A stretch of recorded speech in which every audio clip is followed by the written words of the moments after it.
Selamat datang di channel Ruang Pak Bil. Dalam channel ini, kita akan menemukan ulasan-ulasan mengenai fenomena-fenomena geografi yang terjadi di sekitar kita. Semoga bisa membantu menambah wawasan ataupun membantu memudahkan tugas-tugas kita di sekolah.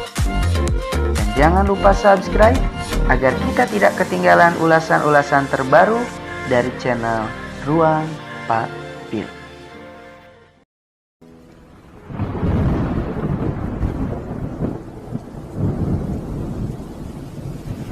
Hujan merupakan satu dari sekian banyak peristiwa alam yang terjadi di sekitar kita. Sebuah fenomena jatuhnya air dari langit ke permukaan. Jatuhnya sumber air dari langit membuat imajinasi kita semasa kecil bergerak liar. Membayangkan adanya sumber air besar seperti sungai, danau, atau semacamnya berada di atas sana. Sungguh, berkah dan karunia yang luar biasa dari Sang Pencipta.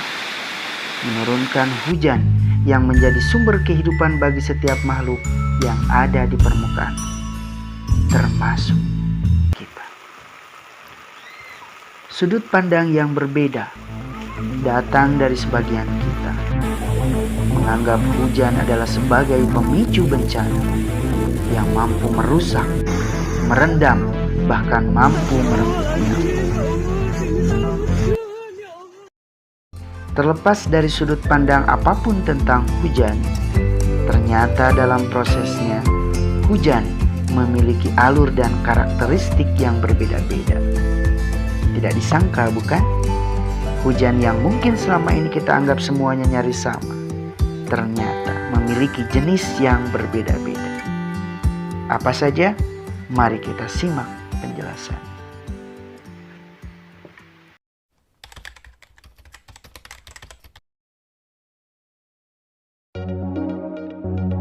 Jenis hujan yang pertama adalah hujan frontal. Hujan frontal adalah hujan yang umum terjadi di wilayah yang beriklim sedang. Proses terjadinya hujan ini diawali oleh adanya pertemuan dua massa udara, yakni massa udara dingin dengan massa udara panas. Pertemuan dua massa udara yang memiliki perbedaan suhu ini mengakibatkan terjadinya kondensasi pada titik di mana kedua massa udara tersebut bertemu, atau yang lebih dikenal dengan bidang frontal. Kondensasi yang terjadi pada bidang frontal inilah yang kemudian mengakibatkan massa udara panas yang mengandung uap air mengalami penurunan suhu akibat pertemuannya dengan massa udara dingin, sehingga uap air berubah menjadi titik-titik air dan terbentuklah awan. Volume titik-titik air yang terkandung dalam awan semakin lama jumlahnya semakin bertambah.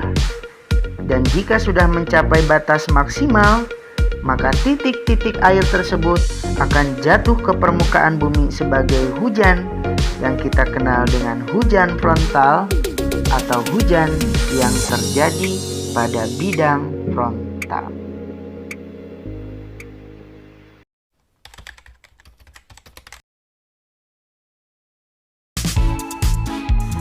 Jenis hujan yang kedua adalah hujan orografis. Hujan orografis merupakan hujan yang terjadi di daerah pegunungan. Hujan ini terjadi karena adanya udara yang mengandung uap air bergerak dari lembah naik menuju puncak gunung. Dalam proses pergerakannya, udara tersebut mengalami penurunan suhu. Sebagaimana kita ketahui, semakin tinggi lapisan atmosfer atau juga permukaan bumi, maka suhunya akan semakin rendah. Penurunan suhu ini mengakibatkan uap air yang terkandung dalam udara berubah menjadi titik-titik air atau terkondensasi sehingga terbentuklah awan. Ketika jumlah titik-titik air dalam awan sudah mencapai batas maksimal, maka titik-titik air tersebut akan dijatuhkan ke permukaan bumi sebagai hujan yang kita kenal dengan hujan orografis atau hujan yang terjadi di daerah pegunungan.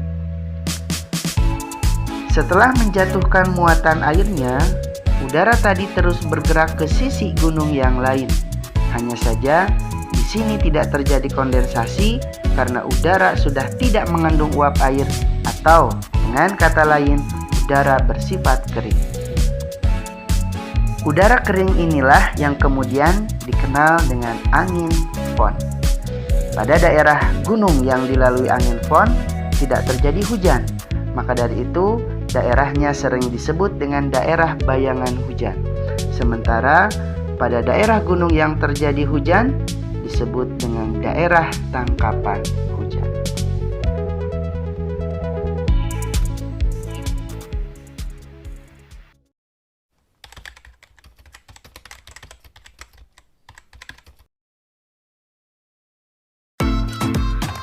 Jenis hujan yang terakhir adalah hujan zenital, hujan ekuatorial, atau hujan konveksi. Hujan ini terjadi secara berulang setiap tahun atau setengah tahun pada saat matahari hampir di atas kepala.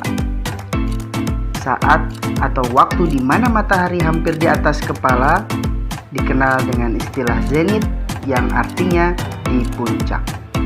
Oleh karena itulah jenis hujan ini disebut dengan hujan zenital. Hujan zenital ini sering terjadi di daerah ekuator. Maka dari itu, semua tempat di daerah tropis yang terletak di antara 23,5 derajat lintang utara sampai 23,5 derajat lintang selatan akan mengalami hujan zenital antara 2 kali atau 1 kali dalam setahun. Atas dasar itulah, hujan zenital juga disebut dengan hujan ekuatorial. Nah, dalam prosesnya, hujan ini melibatkan gerak panas yang merambat di udara secara vertikal. Gerak semacam inilah yang disebut dengan konveksi. Maka tak heran, hujan ini disebut juga dengan hujan konveksi.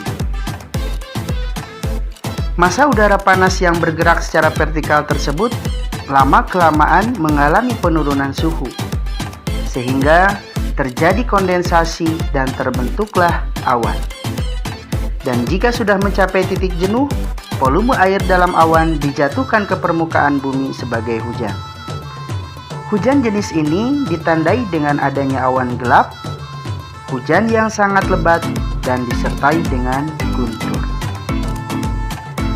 Dari beberapa pernyataan tersebut, bisa kita simpulkan bahwa hujan zenital atau hujan ekuatorial atau hujan konveksi adalah hujan yang terjadi di daerah tropis yang diakibatkan oleh gerak panas yang merambat di udara secara vertikal saat matahari hampir di atas kepala. Nah, demikianlah penjelasan mengenai 3 jenis hujan berdasarkan proses terjadi.